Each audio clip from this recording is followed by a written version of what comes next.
Web series story expert presents the roommate. ये film एक psychological thriller है और 1991 में बनी सिंगल वाइट फीमेल मूवी से इंस्पायर्ड है। क्या होता है जब किसी का बचपन बिना दोस्ती के बीता है, बिना प्यार के बीता है। ऐसे में वो शख्स कितना खूंखार हो सकता है, किसी को पाने की चाह में कितने खून कर सकता है और जिसे पाना है उसके साथ कितनी ज़बरदस्ती कर सकता है, ये इस कहानी के ज़रिए दिखाया गया है। ये कहानी है सारा की और साथ में ये कहानी रेबेका की भी है। दोनों ऑपोजिट कैरेक्टर्स हैं। सारा मैथ्यूज़ हॉस्टल में रहती है, कॉलेज की पढ़ाई कर रही है।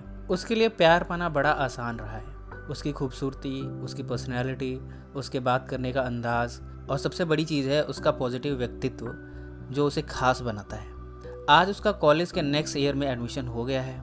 उसकी छोटी बहन एमिली जब 9 साल की थी तभी गुजर गई। सारा अभी भी उससे प्यार करती है, कभी कभी उसे याद कर लिया करती है। इनफैक्ट सारा ने तो उसके नाम का टैटू भी अपनी बॉडी पे बनवाया है। पर वो ठीक है, कभी कभी बस उसे याद करके उन पुरानी यादों को ताज़ा कर लिया करती है। एक बार जब सारा अपने कॉलेज के हॉस्टल में पहुंची तो अपने रूम में किसी लड़की को देखा। पहले तो वो डर गई, फिर उसने पूछा तुम कौन हो। उसने कहा रेबेका। रेबेका सारा के बिल्कुल ही ऑपोजिट कैरेक्टर है। जैसे जैसे ये कहानी आगे बढ़ेगी आपको रेबेका के बारे में पता चलता जाएगा। सारा का इसके पहले कभी कोई रूममेट नहीं रहा, पर अब एक रूममेट है। सारा ने देखा कि रेबेका कुछ कुछ उसी के जैसी दिखती है, पर उसने कहा ये कोइंसिडेंस हो सकता है। उसने ज़्यादा इस बात पे तवज्जो दी नहीं, पर पहले ही दिन से रेबेका ने सारा की कुछ ज़्यादा ही देखभाल करनी शुरू कर दी। उसकी कुछ ज़्यादा केयर करती थी और साथ में उसकी फ्रेंडशिप गेन करने के लिए कुछ एक्स्ट्रा एफर्ट लगाती थी। इन सब में सारा को समझ में नहीं आ रहा कि वो कैसे रिएक्ट करे, पर धीरे धीरे वो इन सब से नॉर्मल हो गई। उसने कहा ऐसा होता है। सारा की कॉलेज में फ्रेंड बनी है ट्रेसी और स्टीफन को बहुत पसंद करती है और धीरे धीरे उसे डेट करना शुरू कर दिया है। रेबेका जिसका कि आज तक कभी कोई दोस्त नहीं बना, अब वो सारा में सब कुछ ढूंढ रही है। वो चाहती है कि सारा हमेशा उसके साथ टाइम स्पेंड करे, जबकि सारा कॉलेज से फ्री होने के बाद मोस्टली ट्रेसी के साथ रहती है या फिर स्टीफन के साथ। रेबेका को ये बिल्कुल भी पसंद नहीं। अब उसने फैसला किया है कि वो ट्रेसी को सबक सिखाएगी ताकि वो सारा से दूर रहे। एक दिन जब ट्रेसी हॉस्टल के बाथरूम में नहा रही थी तब रेबेका ने छुप छुप के उसे डराना शुरू किया। सबसे पहले तो उसने बाथरूम की लाइट बंद कर दी। ट्रेसी डर गई। उसके बाद कुछ आवाज़ें निकाली और फिर मौका देखकर अंधेरे में उस पर अटैक किया। उसे मारने के बाद उसने उसके कान में जो ईयरिंग लगी थी उसे ज़ोर से खींचा, इतनी ज़ोर से कि ट्रेसी के कान से खून निकलने लगा। और इस तरह उसने वार्न किया कि आज के बाद से तुम सारा से कभी मत मिलना। अगर तुम मिली तो इसका अंजाम इससे भी बुरा होगा। अब ट्रेसी इतनी डर गई है कि उसने अपना रूम भी चेंज कर लिया है और सारा से कहा है आज के बाद से तुम मुझे कभी मत मिलना। सारा ने कई बार उससे कोशिश करी बात करने की, पर उसने कुछ रिस्पॉन्ड नहीं किया, बल्कि उसने ये दिखाया कि वो आजकल बिजी है और वो सारा को टाइम नहीं दे सकती। सारा ट्रेसी का अचानक से बदला हुआ बिहेवियर देखकर काफ़ी सरप्राइज्ड हुई, पर उसे समझ में नहीं आ रहा कि ये सब कर कौन रहा है। एक दिन तो रेबेका ने हद ही कर दी। उसने सेम वैसा ही टैटू अपनी बॉडी पे बनवाया है जैसा कि सारा ने बनवाया है। सारा ने अपनी बॉडी पे टैटू बनवा के लिखा है एमिली, और एमिली ही लिखा है रेबेका ने। और साथ में सारा से कहा है कि आज के बाद से तुम मुझे अपनी छोटी बहन ही समझो। ये सब सारा को बड़ा अजीब लग रहा है। कई बार तो रेबेका उससे कहती है कि तुम मेरे साथ ही टाइम स्पेंड करो, पर वो अक्सर स्टीफन के साथ बिजी रहती है। एक दिन सारा को उसके प्रोफेसर रॉबर्ट ने अपने कैबिन में बुलाया और कुछ बातों के बहाने उससे किस किया। ये बात सारा को बिल्कुल पसंद नहीं आई। वो जब अपने रूम में आई तो एज अ फ्रेंड उसने रेबेका से ये सारी बातें शेयर कर दी, पर रेबेका को अब इसका बदला लेना था। बस फिर क्या था, वो पहुंची प्रोफेसर रॉबर्ट के कैबिन में और उसे सेड्यूस किया और साथ में अपने फ़ोन में रिकॉर्डर ऑन कर दिया। रॉबर्ट को सेड्यूस करते हुए उसने कुछ उससे ऐसी बातें कहलवाई जो सुनकर उसकी पोजीशन इस कॉलेज से जा सकती है। बाद में रेबेका ने उसको ये आवाज़ सुनाई और कहा आज के बाद से अगर तुमने सारा से कोई भी रिश्ता रखा तो ये आवाज़ पब्लिक हो जाएगी। रॉबर्ट इन सब से इतना डर गया कि उसने सारा की क्लास में जाना ही बंद कर दिया। अब मजबूरन कॉलेज के स्टाफ ने एक नया प्रोफेसर हायर किया है सारा की क्लास के लिए। सारा को तो ये बिल्कुल भी नहीं पता कि ये सब रेबेका कर रही है, बल्कि उसने रेबेका से कहा इट्स ऑल कर्मा, आपके किए हुए कर्म आपका पीछा कभी नहीं छोड़ते। रेबेका ने भी सारा से अपनी असलियत बताई नहीं। वो तो बस ये चाहती कि सारा हमेशा उसके साथ रहे। वो उसे पाने के लिए कुछ भी कर सकती है। एक दिन वो सड़क से कैट लेकर आ गई। हालांकि इस हॉस्टल के अंदर पेट्स लाना अलाउड नहीं है, सो उसने अपने कपड़े में कैट को छुपाया और लेकर इस हॉस्टल के अंदर घुस आई। सारा इस कैट को देखकर बहुत खुश थी। दोनों ने मिलकर इसका नाम रखा कडल्स। अब मोस्टली ये दोनों कडल्स के साथ बिजी रहते हैं और अच्छा खासा टाइम स्पेंड करते हैं। पर कुछ ही दिनों में हॉस्टल के स्टाफ को पता चल गया कि यहाँ पर एक बिल्ली है। स्टाफ ने कहा, इस बिल्ली को अभी यहाँ से बाहर ले जाओ वरना मेरी जॉब चली जाएगी। सारा ने रेबेका से कहा कि इसे तुम वहीं छोड़ आना जहाँ से तुम लाई थी।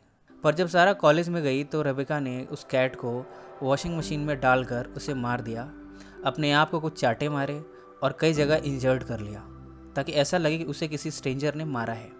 शाम को जब सारा हॉस्टल के अंदर पहुंची तो उसने देखा कि रेबेका जख्मी हालत में बिस्तर पर लेटी हुई है। उसने पूछा, ये सब किसने किया? रेबेका ने बहाना बनाया, मुझे किसी अनजान व्यक्ति ने मारा है और काफ़ी चोटें पहुंचाई है, और साथ ही कडल्स जिसे हम बहुत प्यार करते थे वो भाग गई। ये सब सुनकर सारा ने उसे हग किया और कहा कि हमें पुलिस को इन्फॉर्म करना चाहिए। पर रेबेका ने इससे मना कर दिया। उसने कहा, नहीं, पुलिस को बताने की कोई ज़रूरत नहीं है, मैंने बस तुम्हें बता दिया, मेरा दर्द कम हो गया, बस तुम मेरे साथ रहा करो, मुझे इतना ही चाहिए। मजबूरन सारा ने भी ये खबर पुलिस को नहीं दी। एक दिन जब सारा हॉस्टल में नहीं थी तब रेबेका ने उसके अलमीरा को चेक किया, उसमें उसे एक नेकलेस मिला। रेबेका ने वो नेकलेस पहन लिया। शाम को जब सारा आई तो उसने इस नेकलेस को देखा। उसने कहा कि तुम्हें ये नेकलेस कहाँ से मिला? रेबेका ने कहा, मुझे तुम्हारे अलमीरा में से मिला और मैंने इसे पहन लिया। सारा ने कहा, तुम मेरी कोई भी चीज़ इस्तेमाल कर सकती हो पर ये नहीं, क्योंकि ये मेरी छोटी बहन एमिली की निशानी है, इसे मैंने एक मेमोरी की तरह रखा हुआ है। रेबेका ने कहा, तुम मुझे ही अपनी छोटी बहन एमिली क्यों नहीं समझती हो? सारा ने इसका कोई जवाब नहीं दिया, पर अब धीरे धीरे उसे रेबेका के बिहेवियर पे शक होने लगा है। उसे समझ में नहीं आ रहा कि ये ऐसा बिहेव क्यों कर रही है। उसे ये तो मालूम हो गया है कि रेबेका के अंदर कुछ ना कुछ तो प्रॉब्लम है। उसने ये सारी बातें स्टीफन से डिस्कस करी। स्टीफन ने कहा, तुम तुरंत अपना रूम बदल लो और आयरिन के साथ शिफ्ट हो जाओ। सारा ने रेबेका से कहा कि कुछ दिनों में वो आयरिन के साथ शिफ्ट हो जाएगी, पर रेबेका को यह बात बिल्कुल भी पसंद नहीं आई। रेबेका ने उससे कहा, तुम एटलीस्ट थैंक्स गिविंग डे तक मेरे साथ रुक जाओ। सारा इस पर मान गई और इस तरह रेबेका उसे अपने घर लेकर जा रही है। रेबेका के घर के पास पहुंचकर सारा ने ये पाया कि यहाँ की लड़कियाँ रेबेका से बात नहीं करती। एक बार जब दोनों रेस्टोरेंट में बैठे थे तब कुछ लड़कियों ने अचानक से रेबेका को देखा और देखते ही वहाँ से चली गई। अब सारा को और भी ज़्यादा शक होने लगा है रेबेका पर। घर में जब रेबेका और उसके पिता आपस में बातें कर रहे थे तब सारा छुपकर उनकी बातें सुन रही थी। उसके पिता ने पूछा, क्या अब तुम नॉर्मल हो? रेबेका ने कहा, आपको मेरे बारे में फ़िक्र करने की कोई ज़रूरत नहीं है। सारा तुरंत दौड़ती हुई उसकी माँ के पास पहुँची। उसकी माँ ने सारा से पूछा, क्या रेबेका अभी भी दवाइयाँ लेती है? सारा ने पूछा, कौन सी दवाइयाँ? इतने में रेबेका वहाँ पर आ गई और सारा अपने सवाल का जवाब नहीं पा सकी। आजकल सारा को अपने पास बॉयफ्रेंड जेसन से काफ़ी कॉल्स आ रहे हैं और वो उससे मिलना चाहता है। हालांकि सारा उससे नहीं मिलना चाहती, पर जब ये बात रेबेका को पता चली तो उसने डिसाइड किया कि वो जेसन को एक लेसन तो ज़रूर देगी। वो पहुंची उस होटल में जहाँ पर जेसन रुका हुआ है। ये सारी इन्फॉर्मेशन उसने सारा से निकलवा ली थी और होटल के रूम में जाकर उसने जेसन को सिड्यूस किया और मौका देखकर उसके पीठ में चाकू घोंपकर उसे मार दिया। इधर सारा ने रेबेका के रूम में अपनी तलाश जारी रखी है। तलाश में उसे मिली है एक मेडिसिन जिसका नाम है जिप्रेक्सा। ये दवाई की बोतल पूरी भरी हुई है, यानी रेबेका ने इसकी एक डोज भी नहीं ली है। अब सारा ने इस दवाई को गूगल किया और ये पाया कि ये दवाई स्किज़ोफ्रेनिया या फिर कह लीजिए बाइपोलर डिसऑर्डर के लिए होती है। इस कंडीशन में मरीज़ एक मेंटल डिप्रेशन में चला जाता है और अजीब अजीब सी हरकतें करने लगता है। अब सारा ये जान चुकी है कि रेबेका की मानसिक हालत ठीक नहीं है, इसलिए उसने फैसला किया है कि वो जल्द से जल्द उस रूम को छोड़ देगी और अपना रूम बदल लेगी। पर रेबेका से छुटकारा पाना इतना भी आसान नहीं है। रेबेका पहुंची आयरिन के पास जिसके साथ सारा ने मूव इन करने का प्लान बना रखा है। पहले तो उसने उसको बेड में बांध दिया रस्सियों से और उसे कई पंचेस मारे और फिर कहा कि तुम सारा को फ़ोन करो। सारा के पास फ़ोन आया। आयरिन ने उसे अपने कमरे में बुलाया है। सारा को इस बार शक हुआ, इसलिए उसने तुरंत स्टीफन को फ़ोन करके कहा कि तुम तुरंत आयरिन के कमरे में पहुंचो, और सारा भी वहां पहुंची। पर जब सारा वहां पे पहुंची तो उसने देखा कि आयरिन बेड में रस्सियों से बंधी हुई है और उसे कई चोटें आई हैं। इतने में रेबेका जो गेट के पीछे छुपी हुई थी उसने तुरंत सारा पे अटैक किया और कहा, तुमने कभी मेरे प्यार की कदर नहीं की। मैंने तुम्हारे लिए इतना कुछ किया। मैंने ट्रेसी को वॉर्न किया, उसे मारा। मैंने उस बिल्ली कडल्स को मारा तुम्हारी सिंपैथी गेन करने के लिए। तुम्हारे प्रोफेसर को सबक सिखाया। मैंने अपने आप को मारा, अपने आप को इतनी चोटें पहुंचाई, और तुमने मुझे क्या दिया? अब तुम इस लड़की के साथ मूव इन करने का प्लान कर रही हो। अब मैं इसे भी मार दूंगी। ये कहने के बाद रेबेका अब आयरिन को मारने जा रही है।